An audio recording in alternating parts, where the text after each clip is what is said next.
الحمدللہ وحدہ والصلاۃ والسلام علی من لا نبی بعدہ۔ مولانا طارق جمیل صاحب پر ایک دو ویڈیوز میں نے بنائی، ان کی تبلیغی خدمات کو سراہا۔ اب یقین کریں اتنے میسیجز مجھے آئے میسنجر پر، واٹس ایپ پر، کوئی تو تعریف کرنے لگا اور بہت سارے لوگوں نے مجھے آڑے لے لیا۔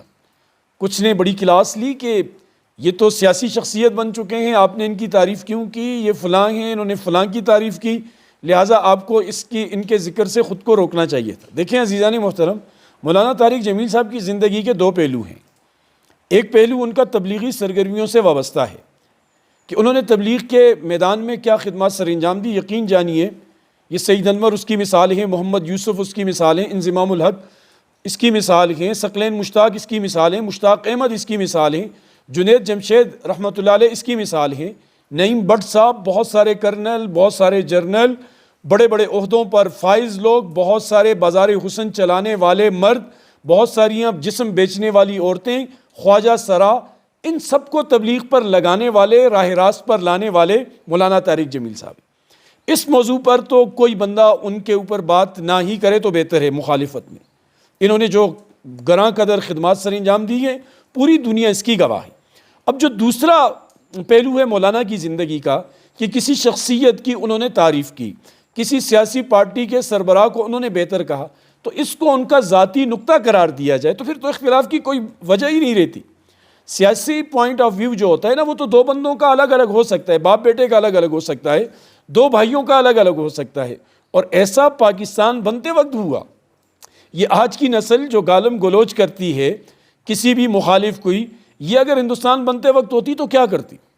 علماء کے دو گروہ دو حصوں میں تقسیم ہو گئے۔ ایک طرف مولانا ابوالکلام آزاد، مولانا حسین احمد مدنی جیسی بڑی شخصیات، جو اس وقت ہندوستان میں ان جیسی شخصیات نہیں تھی، وہ پاکستان بنانے کے خلاف تھے، وہ کانگریس کے ساتھ تھے، وہ اس لیڈر کے ساتھ، اس جماعت کے ساتھ تھے جس جماعت کا سرپرست ہندو اور کافر تھا۔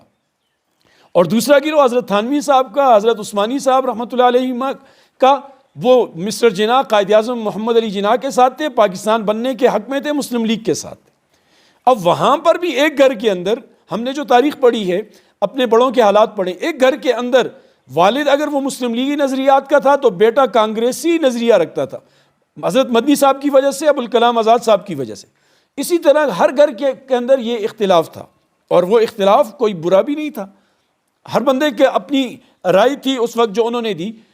آپ سے بھی یہی عرض ہے کہ دیکھیں مولانا کی جو سیاسی ان کے جو کمنٹس ہیں، سیاسی جو نظریات ہیں، ان سے آپ اتفاق نہ کریں، آپ اپنا نظریہ رکھیں، اپنے اس کے اوپر آپ ڈٹ جائیں، لیکن جو ان کی خدمات ہیں ان سے بھی تو صرف نظر نہ کریں نا، یہ تو ناانصافی ہوگی جو انہوں نے بہت بڑی خدمات سر انجام دی ہیں دین کی تبلیغ کے حوالے سے۔ اس لیے خیال کریں۔ مجھے تو بہت سارے دوستوں نے یہ بھی کہا کہ مفتی صاحب آپ ہم سے گلہ کرتے ہیں کہ تم علماء کی قدر نہیں کرتے، جو عالم کی قدر نہیں کرتا وہ نبی کی قدر نہیں کرتا، جو نبی کی قدر نہیں کرتا وہ اللہ پاک کی قدر نہیں کرتا۔ تم لوگ علماء، تمہاری جماعت کے لوگ مولانا طارق جمیل صاحب کو ننگی گالیاں دیتے ہیں، اب ان کی قدر کیوں نہیں کرتے؟ ایک سیاسی اختلاف کی وجہ سے یہ ظلم ہے۔ ہمارے بڑوں کو دیکھیں، کبھی بھی ایسا نہیں کیا۔ مفتی تقی عثمانی صاحب کے بھائی جب مفتی رفیع عثمانی صاحب دنیا سے رخصت ہوئے، بہت ساری شخصیات وہاں گئے، مولانا فضل الرحمان صاحب گئے اور حنیف جالندری صاحب وہاں گئے، بنوری ٹاؤن کے لوگ، پورے پاکستان کے علماء گئے، لیکن مفتی تقی عثمانی صاحب نے اپنے گھر میں اپنی مستورات کو جمع کیا، اپنے مردوں کو جمع کیا اور بیان مولانا طارق جمیل صاحب سے کروایا۔ حالانکہ مفتی تقی صاحب کا سیاسی نظریہ مولانا طارق جمیل صاحب کے بالکل برعکس ہے، کیونکہ دارالعلوم کراچی والے وہ مسلم لیگی نظریات کے حامل لوگ ہیں، اور مولانا طارق جمیل صاحب کسی اور جماعت کے طرفداری کرتے ہیں۔ تو یہ چیزیں ہمیں یہ میسج دیتی ہیں، سبق دیتی ہیں کہ ہم تحمل رکھیں، برداشت رکھیں، اس سے ہم ایک دوسرے کی قدر بھی کریں گے، ایک دوسرے کی عزت احترام بھی کریں گے، اور ہمارا معاشرہ بھی آگے چلے گا۔ اللہ ہم سب کو سمجھ کی توفیق نصیب فرمائے۔